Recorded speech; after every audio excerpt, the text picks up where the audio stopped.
Welcome to Bleav In 76ers with your hosts, former 76ers point guard Eric Snow and two Sixers fanatics in Marcus and Teja Dash.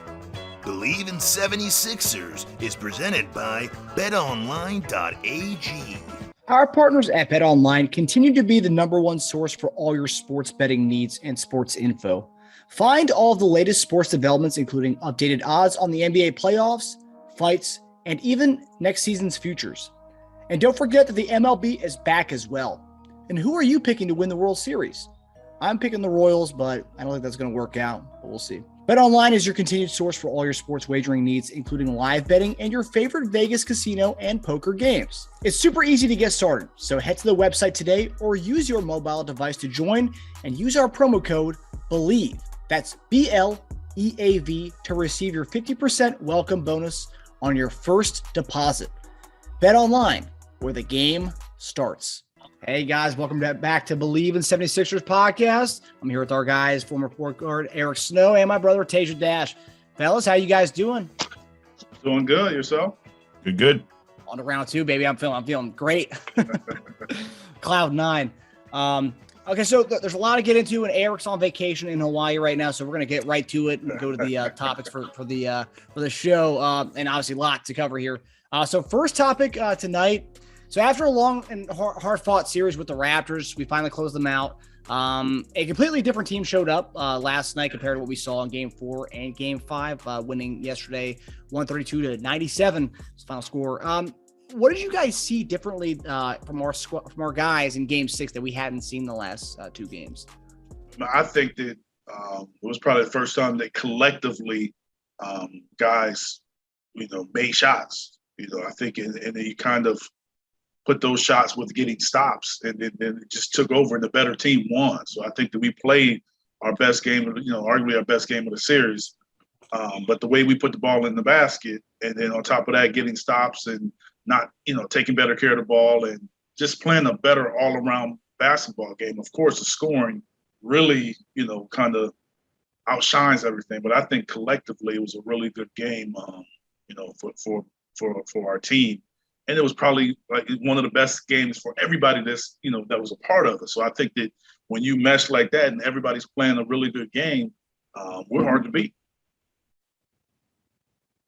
Yeah. I think a completely different team showed up in Toronto last night. We started boxing out, one on offense and defense. That was nice to see. In first quarter, not so much. It was like, man, you guys aren't going to do this, are you? They hit so many threes from second and third chances, man. Switching from zone to man really helped. It really threw them off their game. Going back and forth just really flustered them. It cut down the open threes they were taking because they were making them all. And Bede started to establish really deep position, got the ball in the paint a lot. James was ultra aggressive, amazing to see. Oh man. Maxey started having that Dame range again. He was you could tell from the beginning he wanted those threes. He made the first one and missed a couple and was like, what are you doing? And then he just poured it on. So I honestly think Toronto was due to start missing some shots too, man. They were really hot last couple of games. They were making a lot of open jumpers. They kept it in the first quarter, but I just don't think that was sustainable. You could just tell they were gassed in the second half. They've been overcoming the loss of Van Fleet offensively for sure.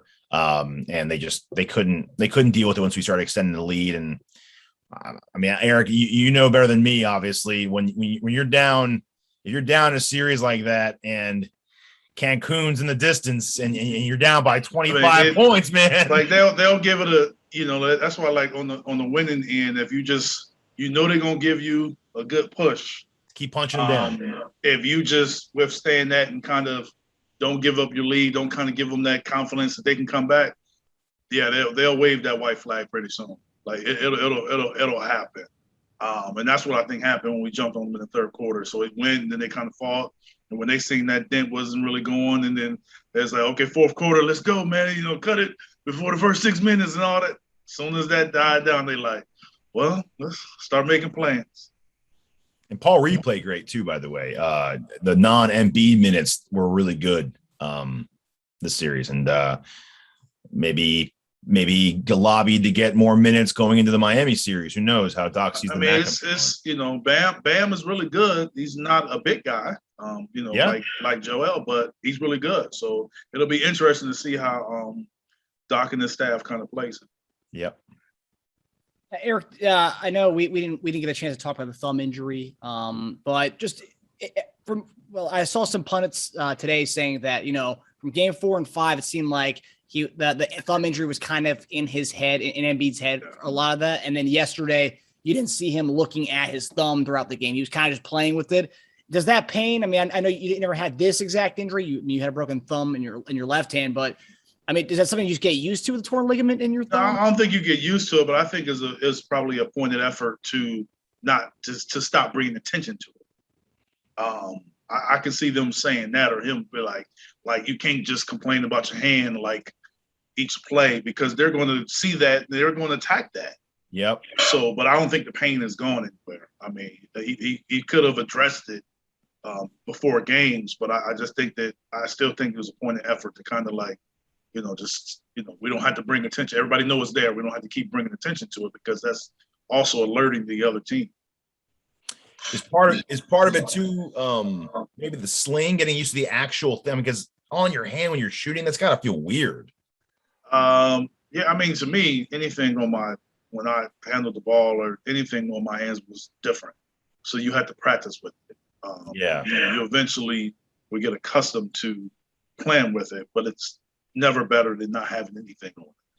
Yeah, he seemed a lot more comfortable this game. Just, you could tell, letting the ball go, even like coming off his hand, it looked better. Yeah, I mean, I thought before he shot it fairly well. I just think it's just contact. I mean, and, the next series they're going to attack it, and they're going to attack it with the force. So I don't think it's going to go anywhere. But I do think that he's able to shoot the ball. I don't think that bothers him. I think it's just all contact, or kind of pushing somebody, or someone kind of putting it in a situation where it's kind of flexed out or out of position. It's natural position, but I don't think like shooting and things like that affects it. Yeah. Before we go to the next topic, I did want to just ask about Harden's aggression in the first quarter of the game last night. What did you think about his play that was different from the rest of the series? I mean, that's what I've always said about James. I've said it before. Being aggressive isn't always shooting. He only took 12 shots. And everybody talk about, before he took 12 shots, they say it's not enough. Now he takes 12 shots and it is enough. So it's just about being aggressive. But being aggressive, like I said, isn't always shooting the ball. Being aggressive, attacking the basket, getting to the line, getting other people easy baskets, pushing the ball in transition, getting open looks for us. So that's what he was doing. And he did it from the beginning. So we just need an aggressive James Harden. I don't think we need an aggressive James Harden to shoot 20-some, 30 shots. But like I said, there will be a game or two where he has to be aggressive and shoot more. But I just think that if he's aggressive and he keeps taking good shots and take care of the basketball, it's going to help him, which ultimately helps us a great deal. Watching that right next to the NFL draft, seeing us kind of blow out the Raptors in the end of the third quarter, it was nice. I could watch the draft in comfort and not have to worry about anything. Oh man, I know. All right. So next topic. As much as we wanted to finish the series off in a sweep, which it looked like it was heading that way, we had to overcome adversity. And I guess the question is, talking about Doc's 3-1 collapses, that was kind of a focal point that happened this week that everyone was talking about. But mixed with the adversity we had to overcome in these last few games to win the series, was that good, kind of experiencing that in the first round before going to the second round, Eric? I would say I would, like to think yes, it would, but I would also say no. And the reason I would say no is because I think the rest could have helped. So you got a situation where you have few more days to rest your bodies, and now we're capable with it. We're going to play this again this weekend. Like, we haven't talked about the schedule yet, but I'm just saying, like, you could have had some breaks in there where you could have got your body healed. You could have made some adjustments or whatever you need to do, mental break. So I think that would be better than flying all the way to Toronto and then getting another game and getting more experience, where with the team that we have, that should be something that we feel we need. is another game to kind of like. I think we got to be past that. Yeah, Teja, what do you think about the whole everything that went in this week with the whole Doc stuff and everything? I was thinking about that. I was like, if we swept, but no, Embiid hurt his hand in the game-winning game, right? The one he hit the game winner on. Okay, so it's not like we swept him. He wouldn't have got a hand hurt because that would have been obvious. Like, yeah, sweep and no thumb injury. I'll take that any day of the week. I mean, yeah, you want to play less games, and you don't want to have a team come back from 0-3, obviously, but I do think it was good for them. You like to avoid injuries, but facing a team down from 0-3, and then even though everyone woke up in the morning and they weren't surprised at all that we killed them, even though most people, including Eric and I, had 7 games. Most people had 7 games or 6 games, but I didn't see anyone with 5 really, or anything less than that. And some people even had Toronto winning, and people all of a sudden today expected us to kill them the entire time. Yeah. It was a 4-5. It wasn't a 1-8. Like, why? No one expected that. Go back to most of these people's predictions, and it wasn't anything less than 6 or 7. So I love walking away from. I don't like having them win 2, but I love walking away from the series with you guys had your dreams starting to come to fruition, and we stamped it hard. I think it showed character to come out and dominate them in Toronto. When forget about the series, no one expected us to win that game going into it. Everyone's like, oh, well, forget about it. Get ready for Philly in Game 7 because Game 6 in Toronto, that crowd's going to be rocking. They have so much confidence now. Nurse is coaching great. They're better without Van Fleet. Everything was going in their favor. And then all of a sudden, when we blow them out by 35, everyone's like, well, you're supposed to do that. That's your job. You're the better team. You have the stars. I mean, I think it benefited us because of the way we looked in Game 5. I think other than that, you don't want to, if we play the way we played in Game 5 and we win the game, you sort of like that feeling. So I think from that standpoint, it was a benefit because you kind of almost washed away that Game 5 a little bit, because I think it's still there because it was a home game that you didn't close out.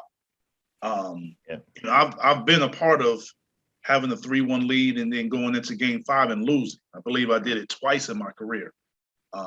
And both times we won Game 6 on the road.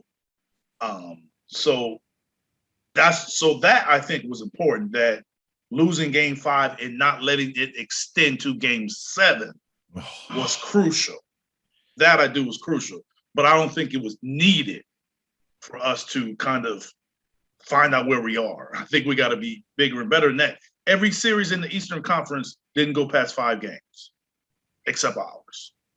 So we got to get to the point where I don't think those teams wish they had some kind of experience where they were tested, or they feel like we need to get rid of this first round team and move on to the second round. Like, we can't be talking about championship and then talking about we should be happy that the series in the first round against an injured Toronto is good for us. How's that good for us if we talking about winning a championship? That's not good. Yeah. So that's how I kind of say, I don't really look at it like that experience was good. I just think it wasn't necessary. It was good for them individually too. I feel like everyone was starting the mounting chance of, oh, Harden's washed. Oh, Doc's really proving he's a choker. And Embiid's proving he's not up for the playoffs every year now. He can't beat Toronto. Yeah. So it was good for them to get that off their backs and be like, you know what? That's bullshit. We're better than that. We just showed it. We didn't just squeak by this series when we I get you. I don't like the whole, oh, you want to see me play? Fine, I'll play hard, and then you kill them. I don't like that because you can't do that against Miami. You got to show up for that's because that's what I'm saying is like Game 1 in the second round, all the other stuff before is irrelevant. So that game that we just had, yes, it'll be great if it's Game 2, but if Game 1 of the next round, but if we go to Game 1 of the next round and we in our Game 5 versus Toronto show up, all is forgotten. Yep. What did you make of the Doc's? Because he got called out by a lot of people in the media for his response. Did you end up getting a chance to see that Doc's response when they were asking him about his 3-point collapses? Yeah, I think in so many words, Doc is saying, I think I've done a lot more in this league than for you to just keep pointing to that. He was quick. He was quick with those. In so many words, he didn't say it, but I think he's pretty much saying, like, I did a lot more than, people want to point at this. It's. I mean, everybody. You can go pick certain parts of tons of people's career and say you're this guy, and what percentage of those series? Now they're huge situations, but what's amount of those particular instances are really about his legacy? Because Doc was a player too, so his legacy isn't just coaching. Yep, it's true. So I believe he's become a Hall of Fame. I believe he goes in the Hall of Fame primarily because of coaching. But I just think that when people always short people's career, but Doc said it. I do believe the one with the Clippers was the one that everybody was like, "Yo, that's on you." But the point that he made, I actually had that conversation with my older boys when it happened, and one of my good friends. I think it would have been different. I do not think they would have beat them twice in LA if it was home and home. You know what I'm saying? They would have had to beat them game 5 and 7. Mm-hmm. I personally didn't think that would have happened. But, some people say, well, he did something before. It could have happened. I'm just saying, I don't think it would have happened with the team that they had. But in that bubble, I mean, Miami made it to the finals. Nobody expected that. They beat Milwaukee. Then we see what Milwaukee did the next year. So yeah, but we see what Milwaukee did to Miami the next year. It's funny that people are using the bubble as a way to forget about people's good things and bad things. Yeah. So I just think Doc was pretty much saying, I think I've done a lot more than this whatever mark you guys call in my career, and he's right. I think he has, but that's what we are as a society. We gonna pick what's your failures more than your success. Mm-hmm. I also think it's bullshit how people are like, I can't believe he had all these examples from his career. Dude, you call someone a choke artist for a few years now, they're gonna have a response built up. He probably has a dinner table like you are with your boys talking about it all the time. But like, you know what? That's bullshit because this happened. Yeah. He's ready for that. He knows all that stuff. Why is it so surprising? I don't get why people are like, oh man, I can't believe he said that. Like, well, why? He can't defend himself with facts? Yeah.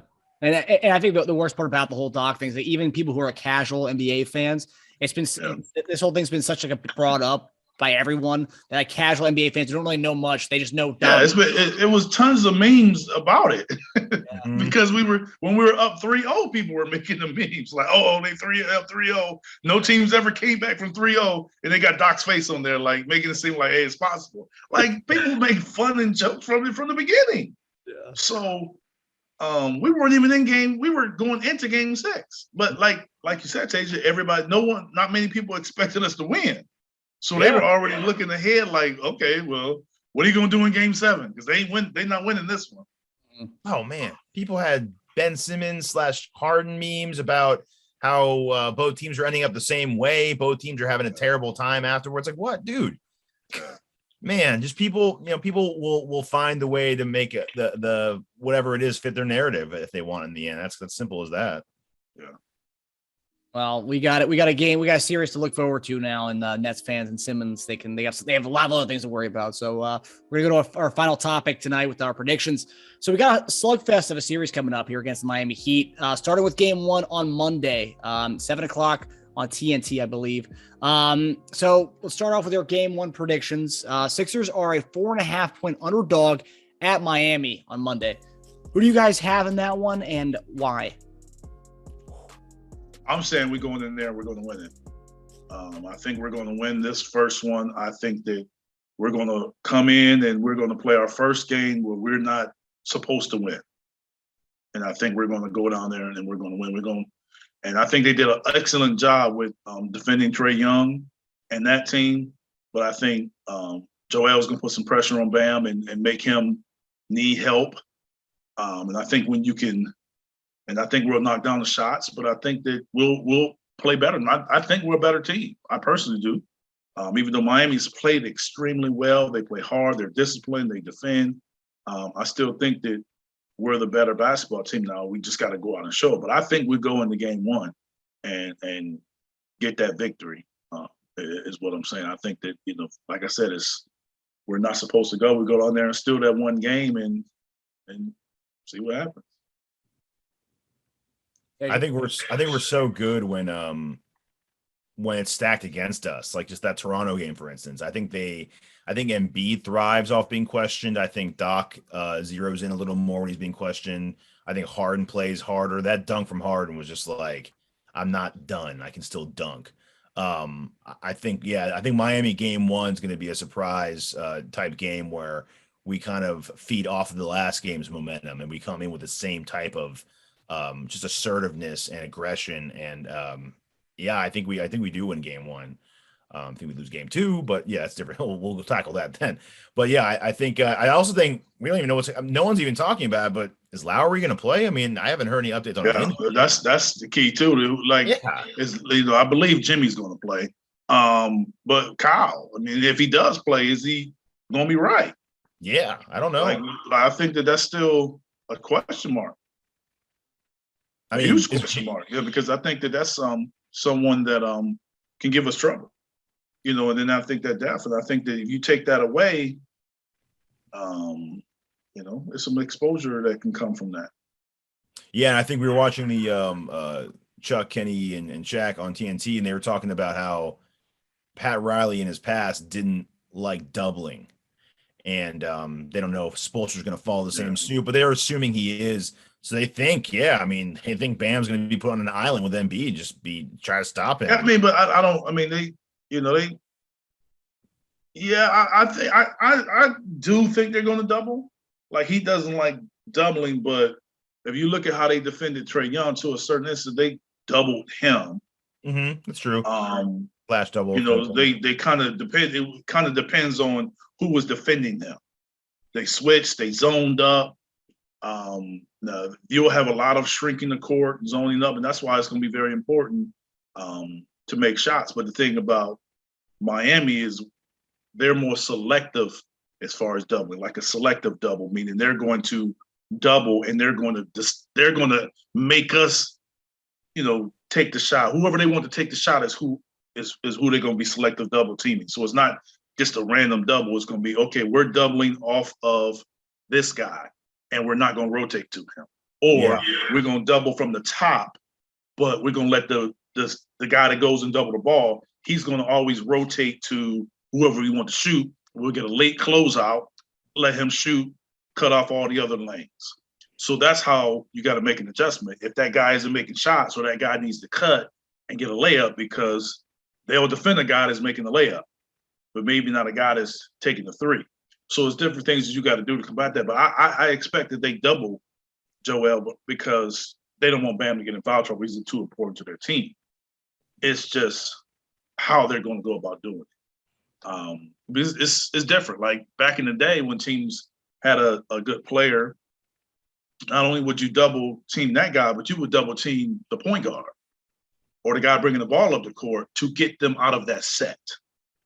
So now they got to scramble and get out of that set, and now they're always playing with the shot clock running down. That changes things. Mm-hmm. So especially if it's a post player, more so than a perimeter player. I think playing Toronto is good practice too, because Toronto's so deep, they're so long, and they have a lot of capable scorers. I know Jimmy's been putting it on his back for this the Atlanta series, which is probably why he has the lingering knee issues, because he's not used to carrying that kind of load like he used to. But I think it was good. It was a good team to play in the first round. They have a lot of capable scorers, a lot of length. The coaching is pretty on point. Like Nurse and Spoelstra, I think both good coaches. But yeah, I think they will be a lot more strategic on as far as how it won't just be a blanket. Yeah, I mean, because double, against Atlanta, they switched a lot also. So I'm not sure that they're going to switch all those smaller guys on Joel like that, like they did with the bigs from Atlanta. Mm-hmm. I just don't see that. That's what they were saying too. They're probably going to allow him to switch, and that's going to be bad because you're going to have Max Strus on Embiid on the block, and that's not. I don't see that happening because one, it kind of depends on who they're going to put on James. And then you got, because you still got Maxey and you got Tobias. So, who you gonna put on those guys? I mean, you gonna put PJ Tucker on James? Like who? So you can switch with Joel? Yeah, I think Strus started in place of Tucker, right? Last couple games. Yeah, but I'm just saying, like, yeah. So, but you're not gonna start Strus on James. So now you're down to who? Gabe Vincent or Kyle or whomever. Duncan Robertson won't start anymore. Like who you gonna put on them? Yeah. I think depth will be a big one this series too. I think if they might win a game or two just based off of how their bench outplays our bench. We need their bench is crucial, especially with Hero and stuff like that. But I do think we pose a matchup problem for them, mainly because of Joel. I just their best lineup obviously is with Bam in the game. They got Dedmon, but they're not going to. If they stretching Dedmon, I think that's helping us. That's less time you got Bam on the court. True, because he's the starter. He's the better player. So I just can't see them playing Joel straight up. I just can't see it. I think Joel got to take that personal. They might try. He just got to take that personal and go down and get on that block. And we got to throw him the ball because we had a situation where he's wide open, got guys buried, and we don't throw the ball. Yeah. Okay, so I think I'm hearing. I think I know where this is going, but for the final predictions, the series predictions, who do you guys have and how many games? Sixers in 6. We close it out at home. You had us going 7 against Toronto, but 6 against Miami, huh? Yes. Wow. And the reason, yes. I was 1 game away. No, you were close. And Fred VanVleet got injured. Yeah. And it was no secret that Toronto gave us issues during the regular season. That's true, but I think the record was better without him against us than with him, though. Yeah, but I'm just saying, like, you just never know. I felt it was a week. You have that series, like you just never know with matchups and stuff like that. Like, I just think that I can remember when I believe my last year playing actively. The Celtics, when they won the championship, I think in 2008, the first 2 rounds of that playoffs, they went to 7, and they never went 7 again. Interesting. You know what I'm saying? Like, so It's different. They played the Hawks, and they went 7. They played us with the Cavs and went 7, and I believe the rest of the series were either 5 or 6. Wow. Doc's different, man. I'm just saying, so it's about matchups, but you get a game down there. I believe that if we can win one of those, hopefully game 1, really 1 or 2, and win our home games, I think we end it at home. Yeah, do it early before James hits up every single Miami strip club along the way. Hey, he got all season. He can hit them up then all he wants. Yeah, I agree with that. He got a long off season. He can hit them up. Who do you have for your picks? I have us in 7. I just think they're fighters, and I think we're so inconsistent. I still think we're going to give a game up that we should win. We should have won. I think we're going to look back and be like, we should have won that. We should have won that one. So I think we're going to give up. We're not going to sustain this Toronto game 6 level of play the entire series, and it's hard to do that anyway. But I think with Lowry's injury going into it, I think with Butler's knee going into it, and you're about to rely on him to score 40 points, 35 points a game. I just don't think that. And we cooked Hero last time we played against them. We found that out to be a major weakness. That was like a JJ Redick defensive weakness we found. So I think that's going to be something we definitely try to target with him on the floor. I just think they have bigger questions we do as far as sustainability with injuries, because Joel's got his thumb, but that's not like a lower body thing where he's having to deal with swelling popping up every day. He knows what he's got there, and that's not going to get much worse according to doctors. So I think, but with Jimmy Butler's knee kept him out of a game like that, that's a big deal. Keeping out a playoff game, I mean, it just goes to show you. I guess they didn't take Atlanta that seriously. They beat him anyway, so maybe they were right. But I think that's a big deal to sit out a game because of knee inflammation. That's not going to get much better playing against a tough team in us. Because if he has to guard Harden, if he draws Harden in that series, that's a lot of running around, man. That's a lot of running around for him. I think I agree with Eric. Eric's so emphatic with the Sixers and 6. I'm gonna have to agree with Eric on that one. Season series though, we were 3-1 with Toronto. They had 3 wins over 1. With Miami, we were 2-2. So it's obviously there's something close with Miami there. So 0 with Harden, right?